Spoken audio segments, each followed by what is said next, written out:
Welcome to today's episode. We're diving into the chilling story of the Smiler, Alton Towers' most infamous ride.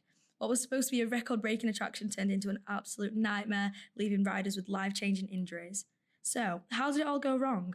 Were there warning signs that got ignored? Stick with us as we uncover the eerie story of the Smiler, the red flags along the way, and the tragic events of June 2nd, 2015 that changed the theme park's safety forever. So their biggest ride yet, the Smiler, was meant to be a groundbreaking attraction, but it became infamous due to the disastrous crash, which we all probably know. The concept began in 2011 when Alton Towers commissioned the Smiler to break Thorpe Park's Colossus record of having more than 10 loops. The theme of the ride is based on a test subject being put through a machine designed to correct them and give them a permanent smile. It has an eerie atmosphere, blending elements of horror with a somewhat light-hearted approach. And one of the creepiest aspects of the ride is its soundtrack, a continuous loop of laughter. The term marmalisation, which in UK slang refers to beating someone up, was used to name the mechanical spider centrepiece of the ride. There are multiple stages riders go through during the experience. The first one is the inoculator, described as a jab of happiness to start the process. Stage 2 is the tickler, where riders are supposed to be unable to stop smiling and laughing. However, these stages are purely thematic with no actual physical effects on the riders. Stage 3 is the flasher, which uses bright lights meant to create the glazed, wide-eyed, smiling expression that appeared in the Smiler's advertisements and merchandise. The fourth stage is called the giggler. This is where mist is sprayed at the riders, supposedly intoxicating them with laughter, though, of course, this is just for show. The fifth and final stage is the hypnotizer, which uses swirling lights and visual effects to hypnotise the riders. At the end of the ride, a wall reads, "You now belong to the Smiler. Marmalisation complete." Okay, so that was just a little introduction about the ride. So I'm Anya. Sat beside me is lovely Taya, who's going to be talking a bit more about the Smiler incident. Hello. So, before its launch, the Smiler logo, a swirling-eyed grinning face, began appearing across the UK.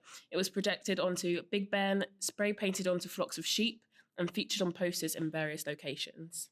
The official launch date was announced as May 31st, 2013. However, this was not the initial planned date. Previous launch dates were delayed due to technical issues, which, in hindsight, foreshadowed the problems to come. Before the major incident that will be discussed later in the podcast, 5 other incidents occurred. For example, small parts of the ride would detach mid-operation, though these were dismissed as teething problems. This ride was the most expensive project Alton Towers had ever undertaken, which may explain why issues were quietly and quickly repaired. It seemed that protecting the ride's reputation took priority over customer safety. June 2nd, 2015. The Smiler tragedy. At around 1 p.m, a 16-person carriage was filled with eager riders ready for 2 minutes of adrenaline-fueled excitement. Typically, carriages are dispatched within minutes, but on this occasion, riders waited 10 minutes before being asked to disembark so staff could inspect the ride. In the time leading up to the crash, 7 critical errors were made. Usually, the Smiler operates with 4 carriages at a time, but on busy days, a 5th is added. On this day, the extra carriage was used for a test run, yet staff failed to monitor the test properly. As a result, they did not notice that the test carriage had stalled and become stuck at a sunken point on the track. High wind speeds of 46 miles per hour were recorded that day, despite the Smiler being deemed unsafe to operate in winds speeds exceeding 34 miles per hour. However, staff chose to keep the ride open, disregarding safety protocols. Due to the wind, the test carriage was blown back down the loop, but because staff had not monitored the test run to completion, they were unaware of its location. When the ride restarted, safety systems attempted to prevent a collision. The Smiler is equipped with a block system designed to stop 2 carriages from entering the same section of the track simultaneously. When the passenger-filled carriage approached the blocked track, the system halted it at the top of the lift hill for 8 minutes. The ride engineer was alerted and went to check the ride's status. However, the other staff members failed to inform him about the test carriage. As a result, he was only checking for 4 carriages instead of 5. Believing there was a system error, he manually overrode the block system and cleared the ride for dispatch. Moments later, the full-speed carriage was launched at 50 miles per hour straight into the back of the stationary test carriage. The force of the collision was equivalent to a 1.5-ton car crash at 90 miles per hour. The impact caused multiple collisions, fusing the 2 carriages together. Metal bars were pushed into the front row riders, crushing their legs. What was once a legroom space of 1 metre was reduced to mere centimetres. Vicky, one of the front row passengers, later recalled, "I wish I had died in that moment." Passengers drifted in and out of consciousness. It took 20 minutes for staff to call 999, and paramedics spent 4.5 hours extracting the riders from the wreckage. In total, 10 people in the back row suffered whiplash, while 6 front row passengers and 2 middle row riders sustained severe, life-altering injuries. The Smiler crash at Alton Towers is something people still talk about even years later. It's one of those events that really stuck with people, whether they're the theme park fans or just caught up in the headlines. That day that started out like any normal day. People were excited for a fun time and the park was full of energy. However, by the afternoon of June 2nd, 2015, everything took a turn for the worse. We've already gone over the warning signs and mistakes that led up to it. But what about what happened next? How did Alton Towers respond? And what steps did they take in the months that followed? Was the crash something that could have been avoided entirely? Or was it the result of lots of small errors that built up over time? After the crash, an investigation by the UK Health and Safety Executive uncovered a number of serious issues. This wasn't just bad luck, it was a series of poor decisions that led to something that never should have happened.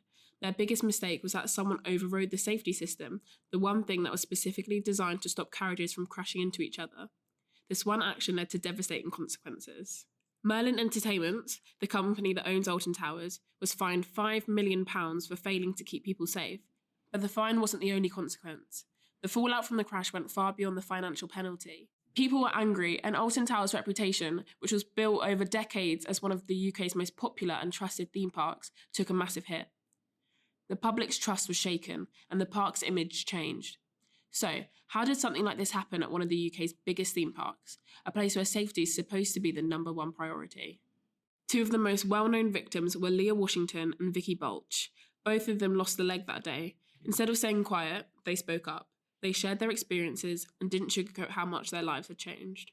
You will now hear a reenactment of an interview with the survivors 1 year after the tragic crash at Alton Towers. Survivors Vicky Balch, Leah Washington and Joe Pugh sit down with Eamon and Ruth on This Morning to share how they are rebuilding their lives 1 year on.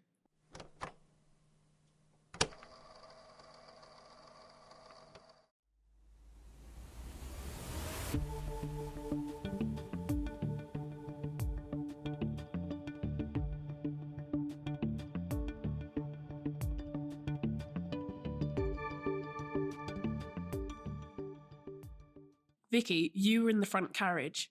When did you realise this wasn't going to end well? Well, it's quite weird because even while I was queuing, I didn't feel right. I knew I wasn't poorly, but I knew something wasn't quite right. I should have trusted my gut. But it was while we were going round and I got stuck at the top of the first hill, and then we set off again and I saw the car in front of us. I wouldn't say it was in slow motion, but it's sort of like it wasn't real, like it wasn't happening. It was disbelief. I suppose you were thinking, this can't be about to happen to me. What do you remember after that initial impact? The pain, yeah. We bumped into it multiple times and we were swaying for a bit, but I passed out and I was in so much pain. I can still remember how intense it was. It was horrible. So, both of your knees were smashed and very badly damaged. At what point did you realise how badly injured you were? Or were you unconscious most of the time? I wasn't unconscious for very long at all. And we were still swaying when I became conscious again. I just remember looking down and seeing that I couldn't see the bar. It was completely in my right leg. I remember just pouring with blood the entire time I was up there, and I just thought, I'm never going to be able to walk again. I'm never going to be able to do anything again. I just remember saying that multiple times. Did you think you might die? Yeah, I wanted to, because I was in so much pain. I just didn't want to be there anymore. And, you start thinking about all the things that you're never going to be able to do again. At Alton Towers, that ride went back into business again. What's your view on that, Leah? Obviously, we didn't want it to reopen, but it's a business and we knew that one day it would start working again. We just had to come to terms with it, and it's out of our control, really. How do you feel, Joe, that it's open today? Do you think on the anniversary of the accident, maybe out of respect, they should have kept it closed? I don't know, because like we said, it's out of our control. We can't do anything and wouldn't feel anything bad towards Alton Towers because of how good they've been.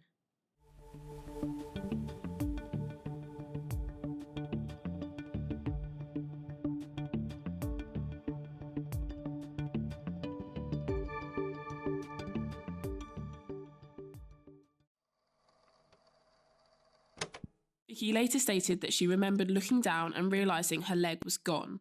In that moment, she thought, "This is it. My life as I knew it is over." Even after everything they'd been through, they kept going. They didn't just try to move on quietly, and they turned their experience into something meaningful by becoming strong advocates for amputees, using their voice to raise awareness and pushing for better accessibility, both in public spaces and in the wider conversation about disability. Their resilience was incredible, but despite all the strength they showed, one thing was certain: they had absolutely no intention of ever going near the Smiler again, and really, who could blame them? So, what did Alton Towers actually do in response to all this? After something so severe, there was a lot of debate on what should be done. Some people felt strongly that the ride should have been shut down permanently.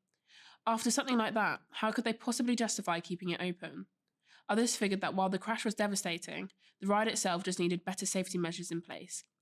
In the end, the park chose to reopen it.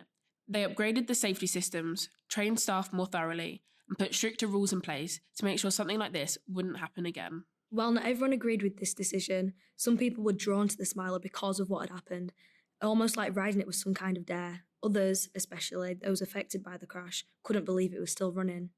It's a tricky question. Should the Smiler have been shut down and left for good, or was it best for the park to move forward instead of erasing the ride completely?